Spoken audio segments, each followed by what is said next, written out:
Hour. Thank you, Damien. Very happy scenes. Thank you very much. See you later. More now on the situation in Syria following those airstrikes on the edge of Damascus. The government there says Israel hit 3 military sites around the capital, causing deaths and injuries. Well, with me here is Barak, Associate Middle East Fellow from the Defence and Security think tank, the Royal United Services Institute. Barak, thank you very much for coming in. Why is Israel choosing to take this action now, and how accurate is it really trying to be with its strikes? Well, with the Fatah 110 missile, it's both mobile and has a range to Tel Aviv, so it would be very complacent of its government not to attempt to take every measure to protect its civilian population. Bear in mind as well, all autocratic regimes, whether it be Iran or whether it be Syria, they create their military installations in densely populated areas in order to create collateral damage.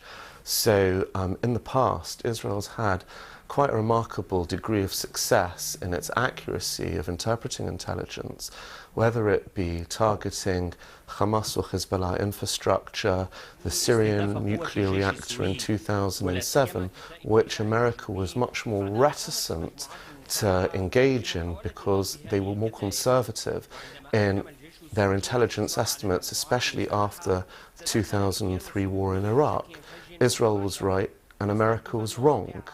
So in terms of estimating intelligence credibility, that's something that Israel would rank rather highly on. How credible are these claims by the Assad regime then, that Israel is working with rebels, and that's tantamount in their view to supporting al-Qaeda? Well, really, I don't think we should particularly take seriously anything that a repressive autocratic regime that uses chemical weapons and creates a huge refugee crisis would make. It's not the first time that an autocratic regime is going to claim that there's an external aggressor in order to attempt to subvert the opinion of its opposition. But they also say that there are terrorists within the country, maybe homegrown terrorists that are trying to combat. Well, that's true. Gaddafi made exactly the same claim. He also claimed that people were spiking Cocoa Pops and Nestle. So really, I don't think that we ought to be factoring in what Assad says.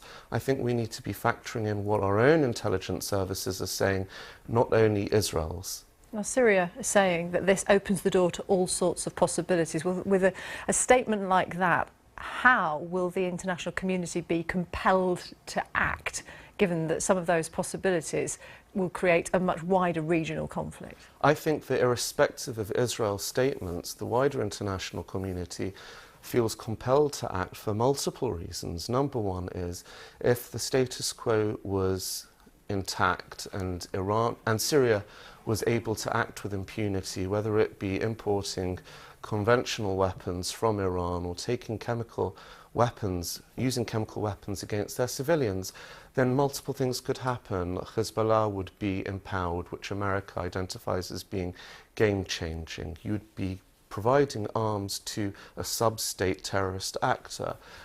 Iran may become emboldened and may want to step up attacks against American interests in the Persian Gulf, but also use their Hezbollah terrorist proxy organisation to step up attacks against Western interests around the globe, as they've done in Bulgaria.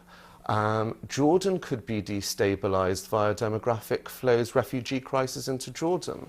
If I was King Hussein of Jordan, I wouldn't be sleeping comfortably at night when the status quo is being challenged, whether there are strikes against Syria's military assets or not. We understand that, just very briefly, we understand that the US doesn't want to get embroiled with boots on the ground. So in a nutshell, what are the options for the international community to try to rein this in? Well, they can do a no-fly zone, which is something that they should have done a long time ago, because the bulk of civilian attacks have been used by Syrian air power.